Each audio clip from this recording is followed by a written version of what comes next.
প্রিয় শিক্ষার্থী বন্ধুরা, আশা করি সবাই ভালো আছেন, সুস্থ আছেন এবং নিরাপদে আছেন।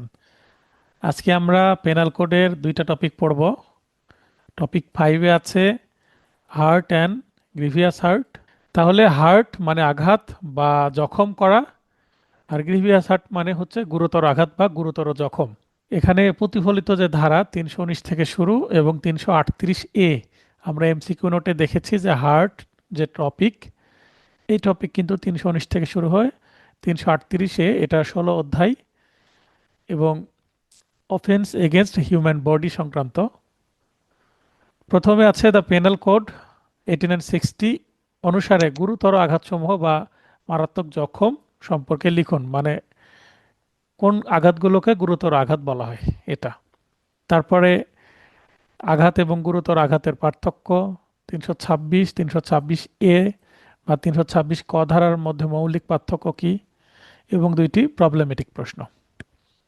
তো প্রথম প্রশ্ন, গুরুতর আঘাত বা মারাত্মক জখমগুলো সম্পর্কে লিখতে হবে। প্রথমে আমরা গুরুতর আঘাত বা মারাত্মক জখম ব্র্যাকেটে গ্রিভিয়াস হার্ট। এখন প্রশ্নে যদি গুরুতর আঘাত লেখাটা আসে তাহলে মারাত্মক জখম কথাটা লেখা দরকার নেই, আর যদি মারাত্মক জখম আসে তাহলে গুরুতর আঘাত লেখা দরকার নাই। অর্থাৎ বাংলার মধ্যে যে কোনো একটা টার্ম দিবেন, আর সম্ভব হলে যদি বানান ভুল না হয় ইংরেজিতে ইংলিশ গ্রিভিয়াস হার্ট শব্দগুলো দিবেন। এখন ইংরেজিতে যদি আসে গ্রিভিয়াস হার্ট, তাহলে আপনি ইংরেজি দিয়ে ব্র্যাকেটে বাংলা দিয়ে দিবেন যে কোনো একটা গুরুতর আঘাত বা মারাত্মক জখম। বুঝতে পারলেন কথা? জি জি স্যার। অনেক সময় ইংলিশে আসতে পারে না গ্রিভিয়াস হার্ট কাকে বলে, বা কোন আঘাত মানে হ্যাঁ কোন হ্যাঁ হার্টগুলো হ্যাঁ। গ্রিভিয়াস জি হার্টে জি। পরিণত হয়, এই ধরনের বাংলা ইংলিশ মিশ্রণে প্রশ্ন আসতেই পারে। তো আমরা শুরু তো করবো। মানে প্রশ্ন যে ভাষায় হবে, মানে আমরাও সেই ভাষা দিয়েই উত্তর শুরু করবো আর কি। হ্যাঁ, অবশ্যই। গ্রিভিয়াস হার্ট প্রশ্ন আসছে, তাহলে আপনাকে প্রথমে লিখতে হবে গ্রিভিয়াস হার্ট। তারপর ব্র্যাকেটে আপনি জি জি বাংলায় জি। যে কোনো একটা লিখলেও পারেন, নাও লিখলেও পারেন। আবার বাংলায় আসছে গুরুতর আঘাত, আপনি গুরুতর আঘাত বলেই শুরু করেন। ব্র্যাকেটে গ্রিভিয়াস হার্ট তখনই দেবেন যদি বানান ভুল না হয়। আর যদি মারাত্মক আঘাত দিয়ে প্রশ্ন আসে তাহলে আপনি মারাত্মক আঘাত এই শব্দটা দিয়ে লিখবেন। হ্যাঁ, এখন আসলে গুরুতর আঘাত কিন্তু আপনি মারাত্মক জখম শব্দটা লিখছেন, এটা করা যাবে না। মানে যে ভাষা দিয়ে প্রশ্ন আসবে ওই ভাষা দিয়ে উত্তর দিতে হবে। পেনাল কোড, তারপরে কমা দিবেন 1860। এই টি বড় হাতের, পি বড় হাতের, সি বড় হাতের, যেভাবে আছে এইভাবেই দিবেন। ইংরেজিতে আইনের নাম। এর 320 ধারায় গুরুতর আঘাত বা মারাত্মক জখম গ্রিভিয়াস হার্টের সংজ্ঞা দেওয়া হয়েছে। অত্র ধারার বিধান মতে এ ধারে কি বলা হচ্ছে, 8টি ক্ষেত্রে আঘাতকে গুরুতর গণ্য করা হবে। যেমন এই যে এখানে 8টি যে বিষয় বলা আছে, আপনারা যদি চান এমসিকিউ নোটে কিন্তু ইংরেজিটাও দেওয়া আছে, আছে না ভাই? জি দেওয়া এই আছে। এই পাশে 8টি ইংরেজি টার্মও আছে। যদি প্রশ্নের নম্বর বেশি আসে আপনি ইংরেজি ট্রাই করতে পারেন, যদি ইংরেজি প্রবলেম না হয়। আর যদি আপনার জন্য প্রেশার মনে হয় যে না এত পড়তে পারবো না, তাহলে ইংরেজি অ্যাভয়েড করাই ভালো। কারণ ইংরেজি লিখতে হলে আপনাকে নির্ভুল ইংরেজি লিখতে হবে, বানান ভুল করা যাবে না। পুরুষত্বহীন করা, স্থায়ীভাবে যে কোনো চোখের দৃষ্টিশক্তি নষ্ট করা, মানে দুইটি চোখের যে কোনো একটি বা উভয়টি। স্থায়ীভাবে যে কোনো কানের শ্রবণ শক্তি নষ্ট করা, কানে আঘাত করলে কানের শ্রবণ শক্তি ক্ষতিগ্রস্ত হতে পারে। যে কোনো গ্রন্থ বা অঙ্গ অনিষ্ট সাধন বা ক্ষতি করা, গ্রন্থ অঙ্গ বা গ্রন্থির স্থায়ী ক্ষতি সাধন, তার মানে উপরেরটা সামান্য ক্ষতিগ্রস্ত আর 5 নম্বর পুরোপুরি ক্ষতিগ্রস্ত, উভয় ক্ষেত্রেই গুরুতর আঘাত হবে এটা। মস্তক মানে মাথা, মুখমণ্ডল মানে ফেস, স্থায়ীভাবে বিকৃত বা বিকৃতি করা, তার মানে এমন মুখে আঘাত করা হলো, মাথায় আঘাত করা হলো, সেটা বিকৃত হয়ে গেল। একটা মানুষের চেহারার অনেক মূল্য আছে। এখন চেহারায় আঘাত করে চেহারা একটা কাটা দাগ করে ফেলা হলো, তাহলে সারা জীবন সে কাটার দাগ নিয়ে জি তাকে একটা ট্রমা ফেস করতে হবে সারা জীবন, তাই না? জি জি। অস্থি মানে হাড় বা বন, দন্ত মানে দাঁত, ভগ্ন মানে ভেঙে ফেলা। আপনি আপনার নিজের ভাষা লিখতে পারেন, বা হাড় অথবা দাঁত ভেঙে ফেলা, আপনি যদি এই ভাষা ইউজ করেন নো প্রবলেম। আঘাত, এমন আঘাত করা যা জীবন বিপন্ন করে, মানে এমন আঘাত করেছে যে আঘাতের ফলে মানুষ মারা যেতে পারে। ছোটখাটো আঘাত এমন জায়গায় করলো যেটা মানুষ মারা যেতে পারে। শরীরের গুরুত্বপূর্ণ অঙ্গে যদি আঘাত করা হয়, অল্প আঘাতেও মানুষ মারা যেতে পারে, তো এই ধরনের আঘাত। আবার বিপন্ন করা মানে মারা যেতে পারে এরকম অবস্থা। এবং এমন আঘাত করলো যে আঘাতটা 20 দিন প্রচণ্ড দৈহিক যন্ত্রণা দেয়, অথবা সাধারণ কাজ কর্মে অসমর্থ হয়। মানে বেড রেস্ট আমরা যেটাকে বলি, যে ট্রিটমেন্ট নিতে বলেছে, বিশ্রাম করতে বলেছে ডাক্তার, এই 20 দিন কাজ কাম করা জি যাবে না, কিছু বেড রেস্ট দিয়েছে, তো বেড রেস্টে 20 দিন মিনিমাম থাকতে হয়। এই ধরনের আঘাতকে আমরা গুরুতর আঘাত বলবো। আর এমন আঘাত হালকা, এই যে উপরের 1 থেকে 7 পর্যন্ত মিললো না, কিন্তু সে 10 দিন 20 দিনের পরিবর্তে 19 দিন 18 দিন বিছানাগত আছে, তারপরও সেটাকে গুরুতর আঘাত বলা যাবে না, যদি 1 থেকে 7-এর মধ্যে এই পয়েন্টের সাথে না মিলে। জাস্ট আঘাত করেছে, হয়তোবা শরীরের এমন জায়গায় আঘাত করেছে যে কাটেনি বা হাড় ভাঙেনি। হ্যাঁ, পায়ে আঘাত করেছে, থায়ে আঘাত করেছে, বাহুতে আঘাত করেছে, হয়তোবা কেটে যায়নি, রক্তপাত হয়নি, আবার হাড়ও ভাঙেনি। এরকম আঘাত করতে পারে না, কিল ঘুষি বা লাঠি দিয়েও আঘাত করতে পারে, হ্যাঁ বা হ্যাঁ, বেত দিয়ে জি আঘাত করতে পারে। তো যদি কেটে না যায় তাহলে তো অঙ্গহানি হবে না, তো কিন্তু যন্ত্রণা হবে। হ্যাঁ, এটাকে শিলা ফোলা, কালশিরা জখম করেছে, এই ধরনের আমরা ল্যাঙ্গুয়েজ ইউজ করি পেনাল কোডে মামলা করার সময়, 323, তাই না? জি জি জি। তো এই হচ্ছে 8 প্রকার। আমরা এমসিকিউ পড়েছি, রিটেনে আবার জাস্ট একটু ভাষাগত পরিবর্তন নিয়ে আসা হয়েছে, আইনের নামটা স্পষ্ট দেওয়া হয়েছে, এবং উপস্থাপনা মোটামুটি সেম। অতএব আমার এমসিকিউ নোট যার কাছে আছে, এটা মুখস্থ করা খুব বেশি ইফোর্ট বাড়তি দেওয়ার দরকার নেই, তাই না? জি পেনাল কোড অনুসারে আঘাত এবং গুরুতর আঘাতের পার্থক্য লিখুন। তাহলে পেনাল কোডের সংশ্লিষ্ট ধারার বিধান অনুসারে আঘাত ও গুরুতর আঘাত এর মধ্যে পার্থক্য নিরূপণ করা হলো। একটা ল্যাঙ্গুয়েজ দিয়ে দিলাম কি বিষয়ে আলোচনা করতে যাচ্ছি। এরপরে প্রথমে 1 নম্বরের সংজ্ঞা। তো সংজ্ঞা 319, পেনাল কোডের 319-এর সংজ্ঞায় আছে যে আঘাত বা জখম এর সংজ্ঞা দেওয়া হয়েছে অত্র ধারার বিধান মতে, যদি কোনো ব্যক্তি অপর কোনো ব্যক্তির কি করবে, দৈহিক যন্ত্রণা, ব্যাধি বা বৈকল্য ঘটায়, তবে তা আঘাত বা জখম হিসাবে গণ্য হবে। তার মানে এটা সাধারণ বা সিম্পল হার্ট। আঘাত মানে সিম্পল হার্ট। হ্যাঁ, ইংরেজিতে প্রশ্ন আসতে জি এখানে সাধারণ আঘাত এবং গুরুতর আঘাতের পার্থক্য চাইতে পারে। তাহলে শুধু আঘাত আর সাধারণ আঘাত একই কথা, মানে heart or simple heart same. অপরদিকে 320 ধারায়, একটু আগে আমরা যেটা পড়লাম, 320 ধারা যেটা আছে, আপনাকে এটা হুবহু আবার তুলে দিতে হবে। এখন এখানে পয়েন্ট আউট করা আছে, পয়েন্ট আউট করে যদি লিখেন সমস্যা নেই, এইভাবেই আপনি সংজ্ঞাটা দিতে পারবেন। শাস্তির বিধান, সাধারণত আমরা 323 ধারায় জখমের শাস্তি অনূর্ধ্ব 1 বছর সশ্রম বা বিনাশ্রম কারাদণ্ড বা 1000 টাকা পর্যন্ত অর্থদণ্ড বা উভয়দণ্ড হবে বা হতে পারে, এভাবে ভাষা লিখব। আবার 324 ধারায় মারাত্মক অস্ত্র, বিষ, এসিড বা পশু দ্বারা আঘাতের শাস্তি। তার মানে 323, 324 উভয় কিন্তু সিম্পল হার্ট, সাধারণ আঘাত। 1 বছর সশ্রম বা বিনাশ্রম কারাদণ্ড বা অর্থদণ্ড বা উভয়দণ্ড হবে। এছাড়াও 332 এবং 334 ধারায় আঘাতের শাস্তির বিধান আছে, কি আছে আমি ডিটেল দিলাম না। এখন আপনি 332 এবং 334 উল্লেখ করতেও পারেন, নাও করতে পারেন। অলরেডি আপনি শাস্তির বিধানে আচ্ছা সাধারণ আঘাতের দুইটা গুরুত্বপূর্ণ, যেটা বহুল ব্যবহৃত এবং চর্চিত পরিশীলিত যে সেকশন, অনেক মামলা হয়, অনেক সময় জিডিও হয় 323-এ। তো 323 এবং 324 এই দুইটার সাজা উল্লেখ করলে এনাফ। 324 যদি মনে না থাকে 323 দেন, তাও হবে। তবে আমি বলবো 323-24 দেওয়া উচিত। এর পাশাপাশি 332 এবং 334 দিয়েছি যেন উত্তরটা আরো ইমপ্রুভ হয়। আর যদি নম্বর বেশি আসে, আচ্ছা। এই দুইটার মধ্যে পার্থক্য যদি 7 নম্বরে চলে আসে, তাহলে আপনাকে তো বেশি লিখতে হবে, হবে না? জি অপরপক্ষে 325 ধারায় গুরুতর আঘাত বা মারাত্মক জখম এর শাস্তির অনূর্ধ্ব 7 বছর। আচ্ছা, শারমিন আক্তার, আপনার লাইন অন করার সুযোগ দিয়েছে আপু, আসেন, লাইনে আসেন, কথা বলেন।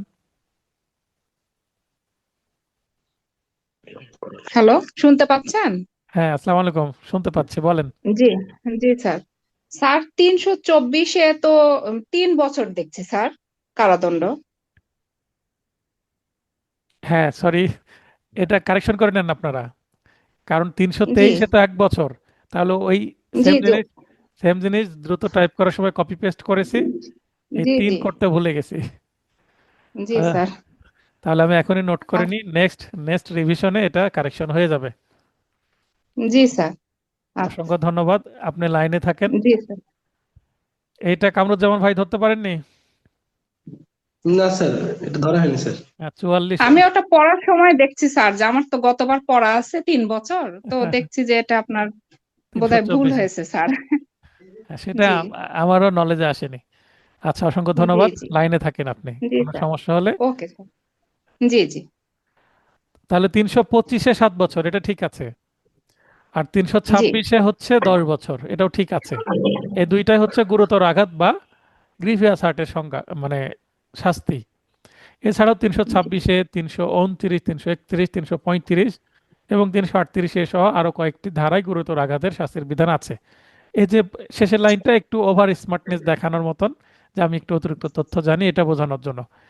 এখন এই যে বাড়তি, এগুলো না দিলেও হবে, দুইটা দুইটা করে 323, 324, 325, 326, এই 4টি সেকশনে শাস্তির বিধান উল্লেখ করলে মানে যথেষ্ট। এরপরে হচ্ছে আমল যোগ্যতা, মানে এই কোন ধারায় মামলা করলে আমলে নিবে, কগনিজেবল অফেন্স কোনটা। তো কগনিজেবল অফেন্স কিন্তু পেনাল কোড বলে না, বলে হচ্ছে the code of criminal procedure 1898। এর দ্বিতীয় তফসিল অনুসারে পেনাল কোড 1860 এর 323 ধারায় আঘাত এর অপরাধটি আমল অযোগ্য, মানে এটা যদি থানায় মামলা করা হয় তাহলে ডিরেক্ট জিআর মামলা হবে না, জিডি হবে, আর আদালতে মামলা হবে, তার মানে এটা আমল অযোগ্য অপরাধ বা নন কগনিজেবল অফেন্স। কিন্তু 324 ধারায় মারাত্মক অস্ত্র বা বিষ, অ্যাসিড বা পশু দ্বারা আঘাত এর অপরাধটি আমলযোগ্য। তার মানে 323 আমল অযোগ্য হলো, 324 আমল যোগ্য। অপরদিকে 325, 26, 326 এই সবগুলোই কিন্তু আমলযোগ্য বা কগনিজেবল অফেন্স। তাহলে কগনিজেবল কোনটা কোনটা কগনিজেবল নয়, নন কগনিজেবল, এটার মধ্যেও কিন্তু আমরা একটা পার্থক্যর পয়েন্ট বের করতে পারছি। এরপরে জামিনযোগ্যতা, এটা খুবই গুরুত্বপূর্ণ আপনাদের নতুন আইনজীবী হিসাবে, যে কোন ধারায় জামিন সহজে হবে, কোন ধারায় জামিন করতে হলে একটু এফোর্ট দিতে হবে, একটু মামলার মেরিট নিয়ে আলোচনা করতে হবে, একটু গবেষণা করতে হবে, স্টাডি করতে হবে। তাহলে সিআরপিসি এর দ্বিতীয় তফসিল অনুসারে, আচ্ছা আমি মুখে বললাম সিআরপিসি, আপনারা কখনো পরীক্ষার খাতায় সিআরপিসি সংক্ষেপে ভাবে লিখবেন না, ঠিক আছে? দ্য কোড অফ ক্রিমিনাল সম্পূর্ণ প্রসিডিওর, হিন্দু। 1898, মানে সম্পূর্ণটাই লিখবেন। সংক্ষেপে সিপিসি, সিআরপিসি, পিসি, এভাবে এসআর অ্যাক্ট। আমি যদিও মুখে বলছি, কিন্তু আপনারা কখনো লিখিত পরীক্ষায় সংক্ষেপে কোনো আইনের নাম লিখবেন না, এবং ভাইভাতেও সংক্ষেপে আইনের নাম বলা যাবে না। যারা এবার ভাইভাতে সংক্ষেপে আইনের নাম বলছিলেন, তাদেরকে নিষেধ করা হয়েছে যে আপনি কেন এভাবে বলছেন। এটা আমার স্টুডেন্টদেরকে আমি আগেই নিষেধ করেছি। দ্য পেনাল কোড 1860, 323 এবং 324 ধারায় আঘাত এর অপরাধ জামিনযোগ্য। তাহলে এই দুইটা সেকশনে জামিনযোগ্য, অপরদিকে 325, 26 এবং 26-এ এগুলো সবই কিন্তু জামিন অযোগ্য। 325 জামিনযোগ্য ছিল, 2025 সালে অ্যামেন্ডমেন্টের মাধ্যমে 325-কেও জামিন অযোগ্য করা হয়েছে। এটা তো সবাই জানেন, তাই না? জি স্যার। তাহলে এটা একটা দারুণ পার্থক্য না? জি। তারপরে আপোষযোগ্যতা, মানে কোন সেকশনে মামলা আপোষ হয়, কোন সেকশনে হয় না। আপোষযোগ্যতার ইংরেজি হচ্ছে, এখানে এই যে সিভিল মামলায় কিন্তু আপোষ এক জিনিস, ক্রিমিনাল মামলায় আপোষকে বলে কম্পাউন্ডিং। হ্যাঁ, তো কম্পাউন্ডেবল কিনা। The code of criminal procedure 1898 এর দ্বিতীয় তফসিল অনুসারে, দ্বিতীয় তফসিলে বিষয়টা আছে, তার মানে এই যে আমলযোগ্যতা, জামিনযোগ্যতা, আপোষযোগ্যতা, এই সবগুলোই কিন্তু বলে দিচ্ছে দেওয়ানি ফৌজদারি কার্যবিধি, সিআরপিসি। পেনাল কোড 1860 এর 323 ধারায় আঘাত অর্থাৎ জখমের অপরাধটি কিন্তু আপোষযোগ্য, কারণ 323-এ মামলা হলে আপোষযোগ্য, আপোষ হয়ে যাবে, বাদী চাইলে দ্রুত মামলা শেষ হতে পারে, আপোষ হয়ে যেতে পারে। কিন্তু 326 ধারায় গুরুতর আঘাত বা মারাত্মক জখমের অপরাধটি আপোষযোগ্য, অযোগ্য মানে আপোষ করা যাবে না 326-এর। এখানে একটা একটা সেকশনের পার্থক্য দেখালাম, অন্যগুলো দেখালাম না। স্যার এই যে দ্বিতীয় তফসিল অনুসারে, হুম হুম। স্যার এই এই শব্দটা কি দেওয়া লাগবে স্যার? দিলে ভালো হয়, কারণ সেখানেই তো বলা আছে। আচ্ছা। এই না হলে তথ্য আপনি কোথায় পেলেন, তাই না? যদি দেন তাহলে আপনি পূর্ণাঙ্গ তথ্য দেওয়া হলো, তার মানে আইনের আপনি পূর্ণাঙ্গ জানেন, মানে ভাষা ভাষা জানেন না, এটা জি বোঝানোর জন্য। তাছাড়া নির্ভর করছে নম্বর কত দিয়েছে প্রশ্নে, বুঝেননি? আচ্ছা, জি জি। তাহলে এখানে আমি 5টি পার্থক্য দিয়েছি। অনেক গাইডে কিন্তু এই যে এই সিআরপিসির যে পার্থক্যগুলো নিয়ে আসা হয়েছে এইভাবে পার্থক্য দেখায়নি। তো আমি এটা রিসার্চ করে তৈরি করে দিয়েছি আপনাদের জন্য। এগুলো খুবই প্র্যাকটিক্যাল, যদিও পেনাল কোডের প্রশ্ন সিআরপিসি আমরা নিয়ে আসতে পারি, কোনো সমস্যা নেই। পেনাল কোডের 326 এবং 326A এর মধ্যে মৌলিক পার্থক্য কি? তো বিষয়বস্তু কি, যেহেতু ধারার কথা বলে দিয়েছে, 326 ধারার বিষয়বস্তু কি, 326 ধারার যে সেকশন, এই সেকশনের হেডিংটা কি, হেডিংকেই বিষয়বস্তু বলছি, বা subject matter of this section. মারাত্মক অস্ত্র দ্বারা গুরুতর আঘাতের শাস্তি, এটা হচ্ছে সাবজেক্ট ম্যাটার। এই শাস্তিটা কি? যাবজ্জীবন সশ্রম কারাদণ্ড বা 10 বছর সশ্রম বা বিনাশ্রম কারাদণ্ড এবং তদুপরি অর্থদণ্ডের বিধান আছে। পক্ষান্তরে 326 ধারায় বিষয়বস্তু উভয় চোখ উপড়ে ফেলা অথবা অ্যাসিড জাতীয় পদার্থ দ্বারা চোখ, মস্তক বা মুখমণ্ডল বিকৃতি করার শাস্তি, মৃত্যুদণ্ড বা যাবজ্জীবন সশ্রম কারাদণ্ড এবং তদুপরি অর্থদণ্ডের বিধান। তার মানে আমরা দেখতে পাচ্ছি 326-এ মৃত্যুদণ্ড নাই, কিন্তু 326-এতে মৃত্যুদণ্ডের বিধান আছে। জি বিচারিক এখতিয়ার, তার মানে এই ধরনের 326 এবং 326A ধারায় যদি মামলা হয় কোন আদালত বিচার করবে, এটাও দ্বিতীয় তফসিলে বলা আছে। দ্বিতীয় তফসিলের 8ম কলামে বলা থাকে যে কোন আদালত কর্তৃক বিচার্য, তাই না? 326 ধারায় দায়েরকৃত মামলা চিফ মেট্রোপলিটন ম্যাজিস্ট্রেট বা চিফ জুডিশিয়াল ম্যাজিস্ট্রেট, মেট্রোপলিটন এলাকায় হলে সিএমএম, মেট্রোপলিটন এলাকার বাইরে হলে সিজেএম বা সরকার কর্তৃক ক্ষমতাপ্রাপ্ত চিফ। অতিরিক্ত অতিরিক্ত চিফ জুডিশিয়াল ম্যাজিস্ট্রেট কর্তৃক বিচার্য। তার মানে অতিরিক্ত চিফও এই মামলার বিচার করতে পারবেন যদি সরকার ক্ষমতা দেয়। ক্ষমতা না দিলে অতিরিক্ত চিফও করতে পারবে না, এখানে সিএমএম বা সিজেএমকেই করতে হবে। তাহলে অনেক বড় জি একটি বিশেষ। বিষয় এবং খুবই গুরুত্বপূর্ণ।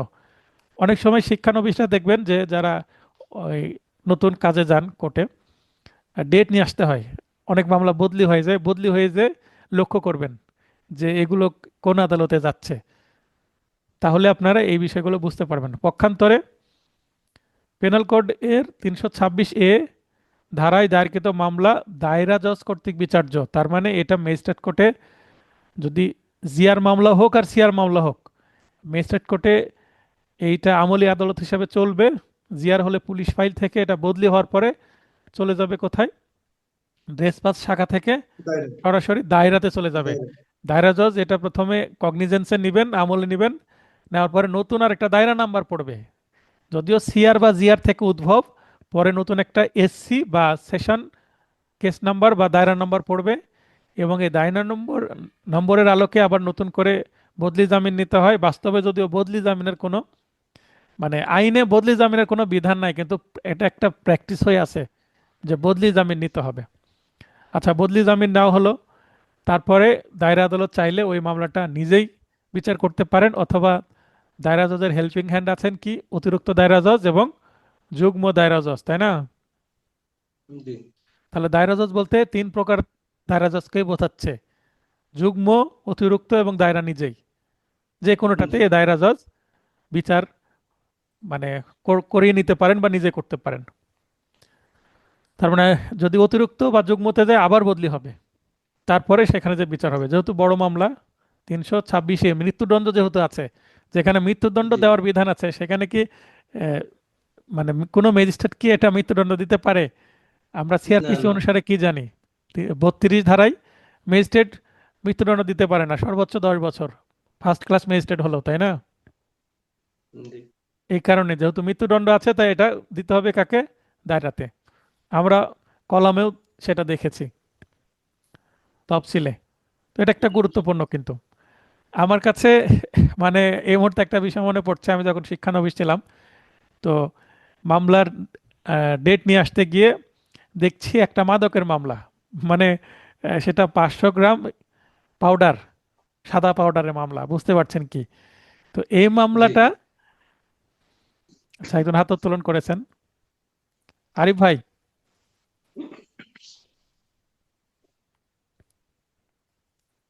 আরিফ ভাই লাইনে আসবেন। আসসালামু আলাইকুম স্যার। হ্যাঁ, ওয়ালাইকুম আসসালাম, বলেন। স্যার, যুগ্ম মহানগর কি মৃত্যুদণ্ডে যেটা দিতে পারবে বা যাবজ্জীবন এটার বিচার করতে পারবে স্যার? 7 বছর পর্যন্ত করতে পারে, তাই না? সাত আহ, বছর সাত স্যার, বছর পর্যন্ত করতে পারে যতটুকু মনে পড়ছে।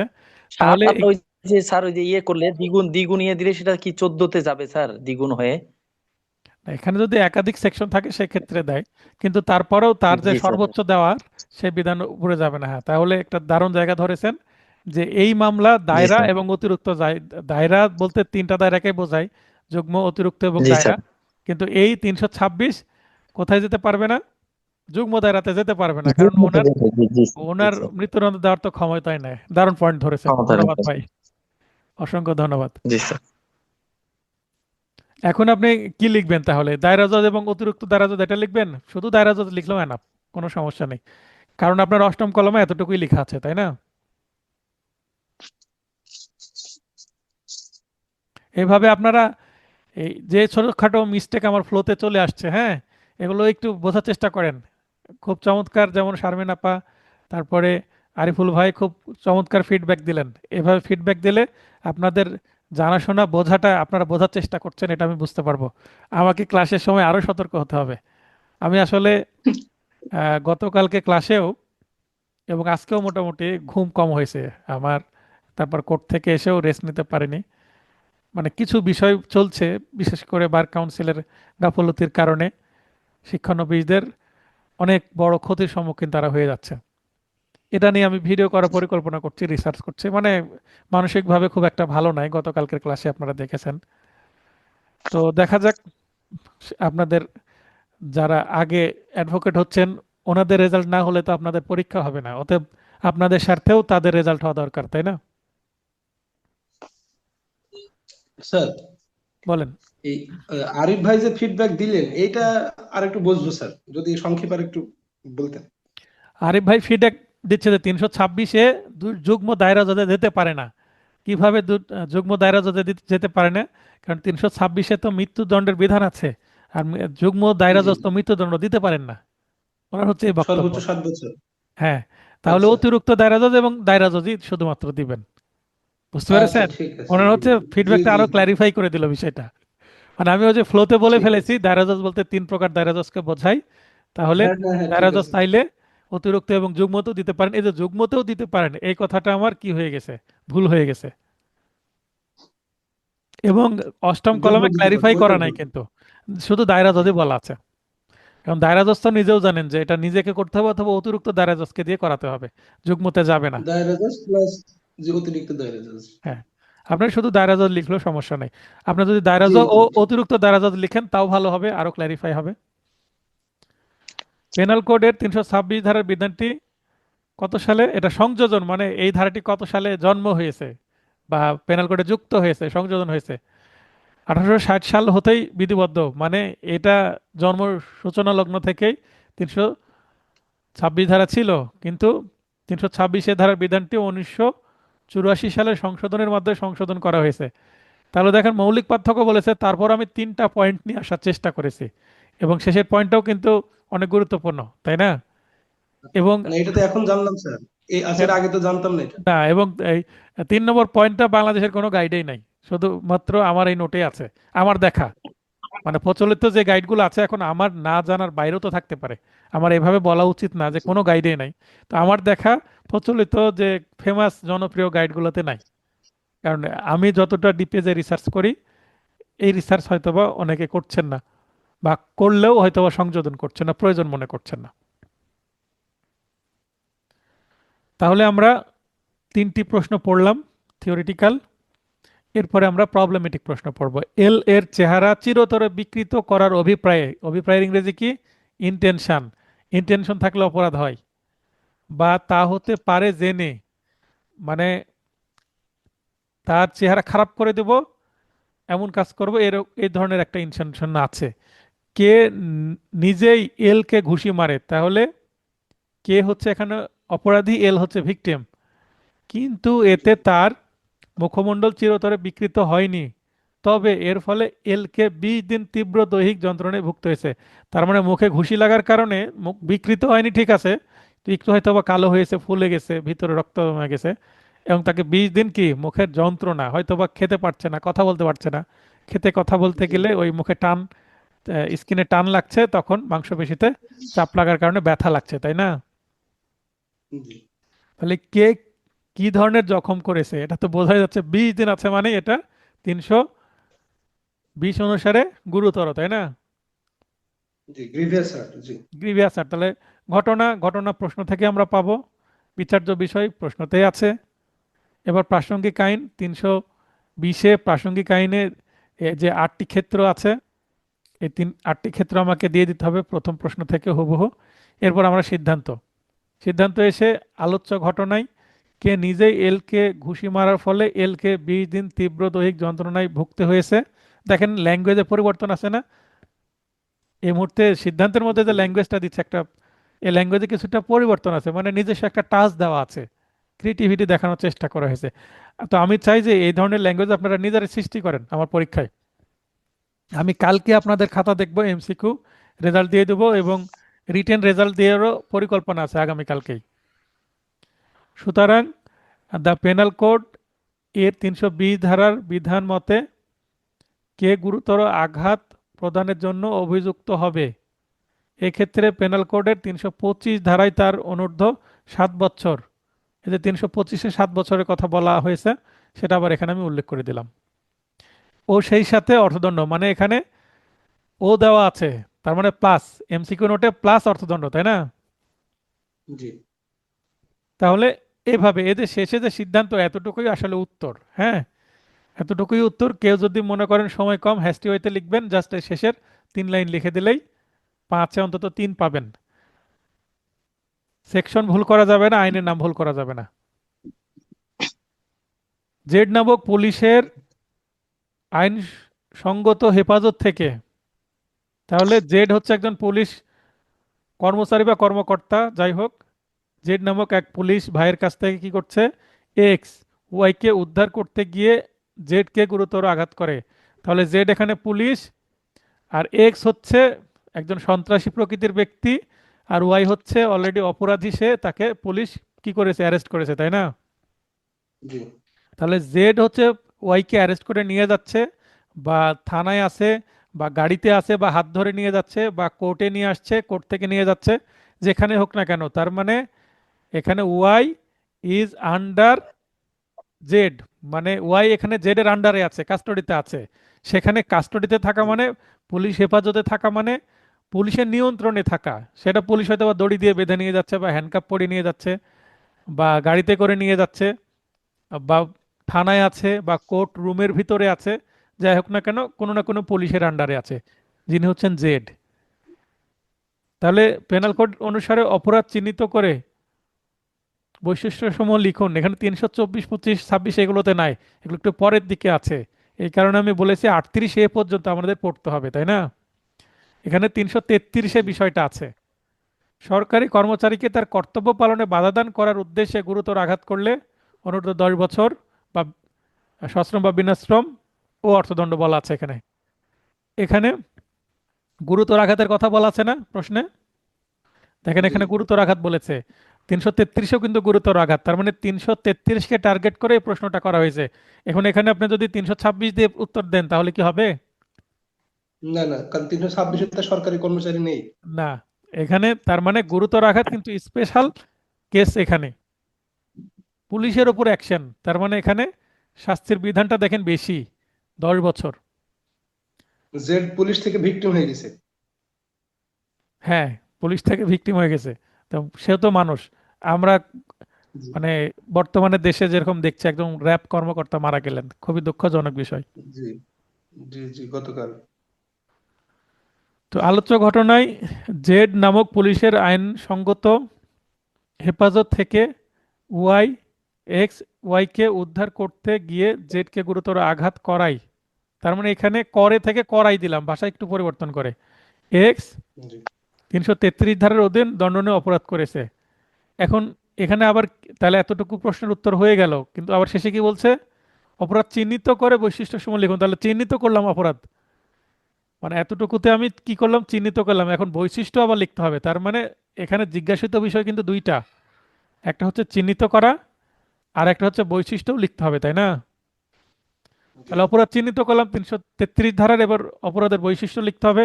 তার মানে অপরাধের বৈশিষ্ট্য চেয়েছে বলে আমার অপরাধের বৈশিষ্ট্য নামক একটা নতুন পয়েন্ট নিয়ে আসতে হলো, হলো কিনা?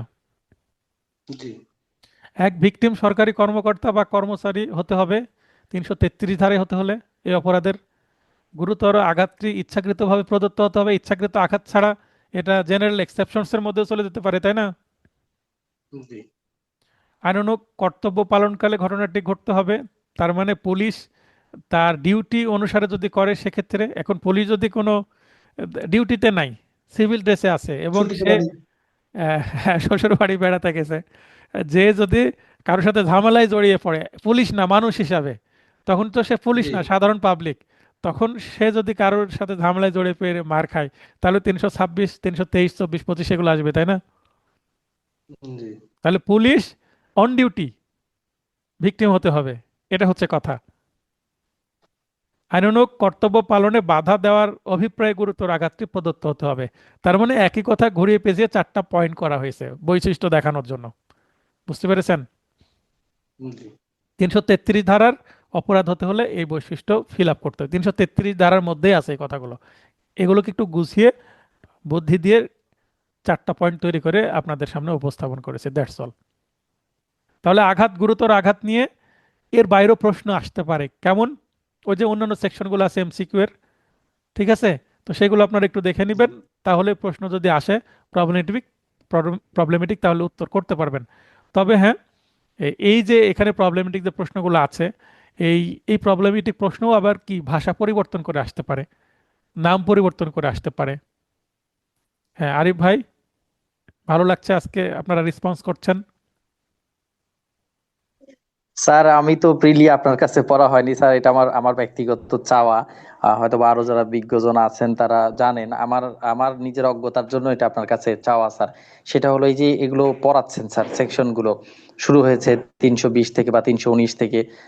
তাহলে মূল ধারাগুলো যদি একটু বলে দিয়ে যেতেন অন্তত আমার জন্য খুব মানে আমি উপকৃত হতাম স্যার, যে এই এখানে ধারাগুলো আপনি পড়ে যাবেন, মানে মূল ধারাগুলো পড়ার, তাহলে আমি আমি দেখা যাচ্ছে 319 থেকে 30 থেকে একেবারে 319 থেকে 338-এর এই পর্যন্ত। 338 এ পর্যন্ত আপনাকে পড়তে হবে, উপরে তো লিখে দিয়েছি। এখন আপনি সরি স্যার, চাইলে তাহলে আমার আপনি বোধহয় চাইলে খেয়াল। আমার এমসিকিউ নোট কালেকশন করে নিতে পারেন, তাহলে যাদের কাছে আমার এমসিকিউ ও, নোট নাই তাদের খুব হেল্প হবে।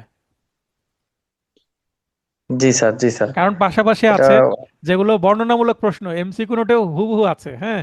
এবং এই এমসিকিউ নোট যদি আপনি ক্যাপচার করতে পারেন আমার, তাহলে রিটেনের জন্য 80% কাভার হয়ে যাবে। কামরুজ্জামান ভাই ঠিক বলছি? স্যার ওইটা আমার কাছে নাই, তো এই জন্যই স্যার দেখা যাচ্ছে এগুলো পড়ছি ঠিক আছে, কিন্তু অনেক সেকশন মিস হতে পারে, আর মূল সেকশন না জানলে তখন রিটেনে একটু ভালো হয় না স্যার, এই জন্যই এই প্রশ্নটা সেটাই। করা স্যার। না এই ঠিক আর কি। আছে। আর দ্বিতীয় একটা প্রশ্ন ছিল স্যার, আপনি বললেন যে 320-এর যে গুরুতর আঘাতের, আমি যদি ভুল না করি স্যার, শেষে যে 20 দিনের ব্যাপারটা আর উপরের 7টা পয়েন্ট, আর 7টা পয়েন্টের সাথে মেলে নেই, আপনি যেটা বললেন ছোলা মানে ছিঁড়ে গেছে বা কাল শিরা যেটা বলি স্যার, এরকম কিছু হয়েছে 20 দিন থেকেছে, তাহলে কি 20 কাভার করবে, মানে 320-এর মধ্যে পড়বে এটা? মানে অনেক সময় হয়তো আপনি যেটা বললেন লাঠি দিয়ে বা আঘাত পেয়েছে, বাট 20 দিন 25 দিন তাকে অসুস্থ থাকতে হয়েছে, তাহলে কি 320 পড়বে কিনা স্যার 320-এর মধ্যে? অবশ্যই পড়বে, ওই যদি সাতটাই পড়ে যদি নাই। যদি এমসিকিউ সাপোর্ট করে। হ্যাঁ, 20 দিন জি মানে স্যার, মনে করেন অন্য 7টার মধ্যে যদি পড়ে তাহলে তো হয়ে যেত। 8 নাম্বার পয়েন্ট তখনই জি স্যার। আসবে ওই 7টা পয়েন্টের বাইরে গিয়ে যদি কোনো ঘটনা ঘটে, তাহলে 7টা পয়েন্টের বাইরে গেলে এমন আঘাত হয়েছে যদি কেটে যায়, রক্তপাত যদি না হয় জি বা স্যার। হালকা কেটেছে, কিন্তু তাকে এমন জায়গায় কেটেছে, খুবই সেনসিটিভ জায়গায় কেটেছে যে তাকে থাকতে হচ্ছে বেশি দিন। জি বুঝতে স্যার, পেরেছেন? বা তাহলে আঘাতটা 320 হবে। 320 ডেফিনেটলি হবে। এমসিতে যদি উল্লেখ থাকে বা সে যে মেডিকেলে ভর্তি হয়েছে তাকে মনে করেন 20 দিন অ্যাডমিট হয়ে থাকতে হয়েছে, 20 দিন অ্যাডমিট হয়ে থাকলে আঘাতটা সিম্পল হলেও সেটা গুরুতর হয়ে যাবে না? জি স্যার। তবে আপনি এমন জায়গায় প্রশ্ন করছেন, এটা রেয়ার কেস, বাস্তবে খুব একটা দেখা যায় না, তাই তো? জি স্যার। তো এইভাবে ভাবতে হবে, খুব মানে চমৎকার। এই ধরনের যদি প্রশ্ন করেন খুব ভালো হয়, আমারও ভাবনার জায়গাটা আরো স্পষ্ট হয়, তাই না? আমিও বাস্তবে দেখিনি এরকম জি কেস। স্যার। আইনে আছে বলে তো আমাদের পড়তে হবে, তাই না? জি স্যার। জি স্যার।